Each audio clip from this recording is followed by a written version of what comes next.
He's just dead weight here, Mom. He doesn't even remember what day it is half the time. I heard it through the vent in my bedroom floor, the one that carried every kitchen conversation up into my room, whether anyone wanted it to or not. My grandson Tyler's voice, 24 years old, talking about me like I was a piece of furniture nobody had gotten around to donating yet. I remembered exactly what day it was. It was the third Tuesday in October, and I remembered it because it was the anniversary of the day I signed the papers that saved this family's house from foreclosure 22 years ago. Tyler didn't know that story. Nobody in that kitchen knew that story. I'd made sure of it. I sat very still on the edge of my bed, listening to my own grandson describe me as dead weight, and I thought, 3 days from now, at 10 a.m., he is going to sit in a lawyer's office and find out exactly how heavy that weight really was. My name is Harold Whitfield. I'm 71 years old. I built and sold 2 small manufacturing companies over the course of my working life, and I never once told my daughter Diane, or her husband Craig, or their son Tyler, how much money that actually meant. Not because I wanted to deceive them, because I wanted, just once in my life, to be loved for something other than my bank balance. My late wife Ruth used to say that was the one thing about me she worried would break my heart someday, that I'd hide my worth so well, even the people who loved me would forget to look for it. She was right, in the end, just not in the way either of us expected. I moved in with Diane and Craig 2 years ago, after my hip surgery made the stairs in my own house too much of a gamble. It seemed sensible at the time. Diane had a spare room.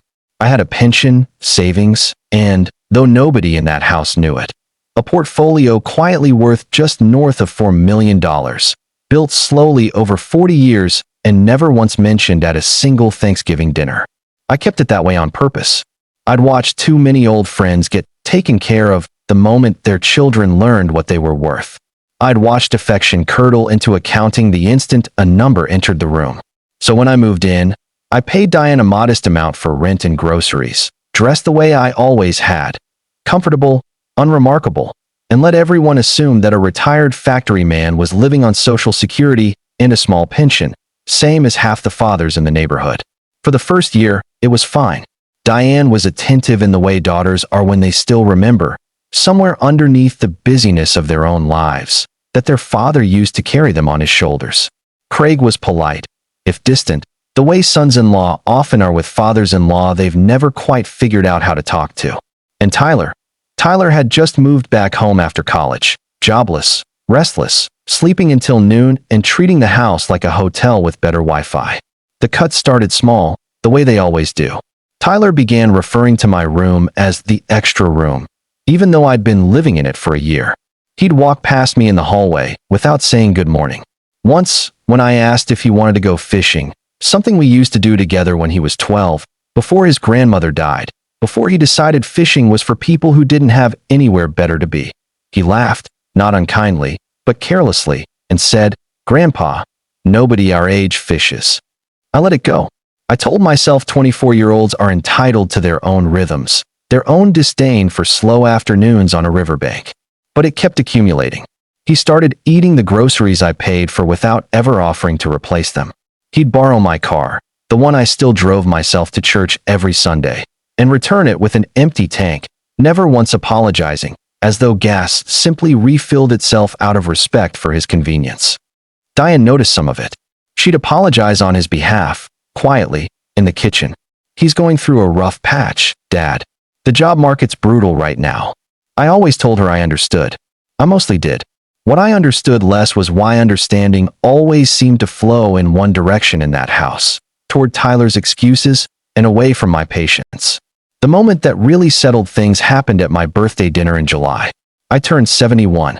Diane made a cake, the kind from a box mix, nothing fancy, and that was fine. What wasn't fine was Tyler showing up 40 minutes late, sitting down without an apology, and spending the entire dinner on his phone, texting, laughing at something on the screen, while his mother tried gamely to keep a conversation going with a man who was clearly only half in the room. At one point I asked him what he was looking at. He held up the phone, distracted. "Nothing, Grandpa. Just some stuff." Then, not quite under his breath, not quite loud enough to be a real comment either, the particular register people use when they want deniability, he said to Craig, "Can we wrap this up? I told the guys I'd meet them at 9. Craig laughed. Diane didn't. I said nothing.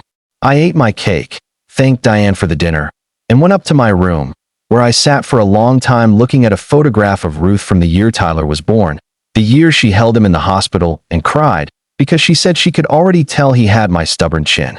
I thought about calling my lawyer that night. I didn't, not yet. Some decisions deserve more than one bad evening's worth of consideration. But the accumulation kept going. In September, Tyler asked me for money outright for the first time. $3,000, he said, for a business opportunity a friend had told him about. Something involving imported sneakers and resale margins that made no sense to a man who'd spent his career reading balance sheets. I said I'd think about it. I never actually intended to think about it very long. The answer was going to be no regardless, but I wanted to see what he'd do while he waited. What he did was complain about me, quietly, to his mother, in the kitchen, believing the vent in my floor was just decoration. He's probably just sitting on a pile of Social Security checks doing nothing with it, Tyler said, 3 weeks after asking for the loan. It's not like he needs it. He doesn't even go anywhere. Tyler. Diane's voice, tired. That's not fair. I'm just saying. He's basically dead weight around here at this point.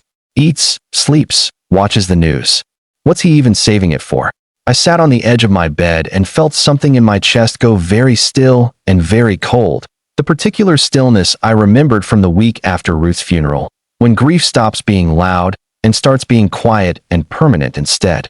The next morning, I called my lawyer, a sharp, careful woman named Patricia Chun who'd handled my affairs for 15 years. Harold, she said, you sound different. I want to make some changes to the will. What kind of changes? The kind where the people in this house find out exactly what they've been calling dead weight. She was quiet for a moment. Patricia had never once judged a decision I brought to her, but she also never let me make one out of pure anger. Do you want to talk it through first, or do you already know what you want? I already know. I told her everything. The comments through the vent, the unrepaid gas tank, the birthday dinner, the $3,000 he'd never get. She listened without interrupting, the way good lawyers and good priests both learn to do, and when I finished, she said something that stuck with me. Harold, you built 2 companies from nothing because you understood something most people never learn. That value isn't the same as visibility. You've spent your whole life letting your worth stay invisible until it mattered. Maybe it's time some of it got visible on your terms, not theirs. We spent 2 hours on the phone that day, and another 3 the following week, reworking the entire document. I didn't do it out of spite, though I won't pretend spite wasn't somewhere in the room with us. I did it because I finally understood something Ruth had tried to tell me for 40 years. Hiding your worth to test people's love doesn't actually protect you. It just delays the day you find out the truth, and it costs you interest on every year you waited. I scheduled the will reading for the following Thursday, 3 days after that kitchen conversation about dead weight, and I told Diane, Craig, and Tyler only that Patricia wanted to go over some paperwork with the family. I didn't say why. I wanted them to walk in exactly as unprepared as I had been to hear myself described as furniture. The 3 days between the vent conversation and the meeting were quiet, ordinary days on the surface. I made my coffee the same way I always had. I read the paper. I drove myself to church on Sunday and sat in my usual pew and prayed, honestly, not for vengeance, but for the clarity to make sure whatever I did next came from truth rather than anger. Anger fades. Truth, once spoken, tends to stay. Tyler passed me in the hallway Monday morning, on his phone as usual, and said, "Morning, Grandpa." In the flat, automatic way people greet furniture they've grown used to stepping around. I said good morning back. I meant it kindly. There's no use hating a young man for being exactly what you've allowed him to become by staying quiet for 2 years. Thursday morning, we all drove to Patricia's office downtown. Diane, Craig, Tyler, and me. Tyler complained the whole ride about missing a friend's gym session, and Craig told him to be patient. It was probably just some minor estate housekeeping, nothing that would take long. Patricia's office overlooked the courthouse square. She'd arranged 4 chairs across from her desk, a manila folder squared neatly in front of her, the way she always did things, precise, unhurried, entirely without drama until the moment demanded it. "Thank you all for coming," she said. "Harold has asked me to walk the family through some updates to his estate plan." Tyler checked his phone under the table. Diane elbowed him. He put it away, reluctantly. For those who may not be fully aware, Patricia continued, glancing at me for permission, which I gave with a small nod. Harold's estate is somewhat more substantial than is commonly understood. Craig sat up a little straighter. Diane's brow furrowed. Tyler, for the first time in months, actually looked at me directly instead of past me. Harold's liquid assets, investment accounts, and business proceeds from the sale of Whitfield Manufacturing and its successor company currently total approximately $4.1 million. Patricia said, flat and professional, the way you'd read a weather report. In addition to the paid-off property at 214 Larkspur Lane, which he retains ownership of. The room went very quiet. I watched Tyler's face do something I hadn't seen it do in 2 years. Actual, unguarded surprise. The kind that strips away the careless mask young men wear when they think no one important is watching. "4 million," Craig repeated, like the number itself needed translating. "Approximately," Patricia said. "The original will, drafted 8 years ago, divided the estate evenly between Diane and Tyler, with a modest allocation to charity. Harold has asked me to walk you through the revised distribution." She opened the folder. 60% of the estate will go into a trust for Diane, structured to support her retirement and provide for reasonable discretionary use during her lifetime. Diane's eyes filled immediately. She looked at me, not with greed, but with something closer to grief for time already spent not knowing. 20% will go to St. Anne's Hospice, where Ruth Whitfield received care during her final months, in recognition of the staff who made that time bearable for our family. I saw Diane nod at that, quietly, remembering. The property at Larkspur Lane will be placed into a separate trust to be maintained as a residence available to any family member in genuine need, administered by Diane as trustee. Then Patricia paused and looked, briefly, at Tyler. And the remaining 20%, previously designated for Tyler outright, will instead be held in a restricted trust, released incrementally over 10 years, contingent on demonstrated financial responsibility and gainful employment, administered by Diane. Tyler's face went pale. "Wait, what does that mean? Restricted?" "It means," Patricia said, calm and even, "that the funds will be released gradually, in structured increments, rather than as a lump sum, and only as certain conditions are met." "Why?" Tyler's voice cracked slightly. He looked at me. "Grandpa, why would you do that?"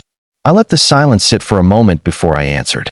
29 years of running into other people's emergencies had taught me that the quietest sentence in a crisis is usually the loudest one in the room. 3 days ago," I said, "I heard you tell your mother that I was dead weight in this house, that I don't even go anywhere, that you weren't sure what I was even saving my money for." Tyler's face drained further. "Grandpa, I didn't. I was frustrated. I didn't mean." "You meant it enough to say it," I said. "Not to me. Behind my back, in a kitchen, believing I couldn't hear you. That tells me something truer than anything you'd have said to my face. That's not fair. You never told us any of this. If I'd known." "If you'd known," I said, "you'd have treated me better for the money. Not for me." "That's exactly the problem, Tyler. I've spent 2 years watching how you treat a man you believed had nothing. That's the only honest test love ever gets." Craig cleared his throat, uncomfortable. "Harold, this seems like an awfully big decision to base on one comment." "It's not one comment, Craig." I turned to him, and I kept my voice even, because I'd promised myself I would. "It's an unrepaid gas tank, and groceries eaten without a thank you, and a birthday dinner spent on a phone, and a request for $3,000 from a man he thought was living on a pension. It's 2 years of small decisions that told me exactly what I needed to know. I just happened to overhear the summary version through a floor vent. Diane was crying quietly now, not for the money, I think, but for having missed it, for having let 2 years of small unkindnesses pass through her kitchen without stopping them. "Dad," she said, "I should have said something. When he talked about you like that, I should have stopped it." "You're not the one who said it," I told her. "You don't need to carry his words." Tyler sat very still for a long moment, and then he did something I hadn't expected. He didn't argue further. He didn't storm out. He put his face in his hands, the way genuinely humbled people do when performance stops being useful and honesty is the only thing left in the room. "I'm sorry," he said, muffled. "I am. I don't know why I said it. I guess it was easier to be annoyed at you than to admit I don't have my life figured out, and it's embarrassing that you're just here, doing fine, not needing anything from anybody, while I can't even hold down a job. That's closer to the truth, I said quietly. Jealousy dressed up as contempt usually is. He looked up. Is there anything I can do to fix this? I thought about that, the way I try to think about anything before giving my real answer. You can get a job, I said. Any job. Not a business opportunity involving imported sneakers. A real one. You can refill a gas tank without being asked. You can say good morning to your grandfather and mean it, not recite it at a phone screen. And in about a year, if any of that's actually stuck, we can talk about whether the trust terms need revisiting. A year. Trust doesn't rebuild on a 3-day schedule, Tyler. It took 2 years to erode. It'll take longer than a week to repair. He nodded slowly, and for the first time since he'd moved back home, he looked at me the way I remembered him looking at me when he was 12, before fishing became something people our age don't do anymore. The drive home was quiet. Diane cried a little more, then apologized for crying, then cried again. Craig kept glancing at me in the rearview mirror like he was seeing an entirely different man sitting in his back seat than the one he'd driven downtown with an hour earlier. Tyler didn't touch his phone once. That evening, Tyler knocked on my door. Actually knocked, waited for me to say come in, instead of just walking past my room like it was a hallway closet. Can I ask you something? He said. Go ahead. Why didn't you ever tell us? Any of it. The companies, the money, all of it. I thought about Ruth, about the conversation we used to have on our porch some evenings, about the particular loneliness of building something worth $4 million and still wondering, quietly, whether anyone would love the man instead of the number. Because I wanted to know what it felt like to be loved by my own family without a price tag attached. I said, your grandmother used to worry I'd hide it so well I'd never actually find out the answer. Did you? Find out. I considered lying to spare his feelings. I decided against it, the same way I decided against it in Patricia's office that morning. For 2 years, I said, the honest answer was no. I found out I was dead weight. He flinched, visibly, at hearing his own words handed back to him. But, I continued, I also found out something else. That you're capable of embarrassment about the right things. Most young men who say something cruel just get defensive when it comes back around. You didn't. You sat there and let it land. That matters more than you probably realize. He was quiet for a moment. I want to earn it back. The trust. Not just the money. The other kind. Then start tomorrow, I said. Not with a speech. With a Tuesday. Ordinary Tuesdays are where trust actually gets rebuilt, not in lawyers' offices. He nodded and left, and for the first time in 2 years I heard him say good night to me on his way past my door, not out of habit, but like he meant it. It's been 6 months since the will reading. Tyler got a job at a hardware store, not glamorous, not the sneaker empire he'd imagined, but real, with a schedule and a manager and a paycheck he now understands the actual weight of, having worked for it. He fills my gas tank without being asked when he borrows the car. Last month, without any prompting, he asked if I wanted to go fishing. We sat on the riverbank for 3 hours and barely caught anything, and it was one of the better afternoons I've had since Ruth died. I haven't changed the trust terms back yet. I told him a year, and I meant it.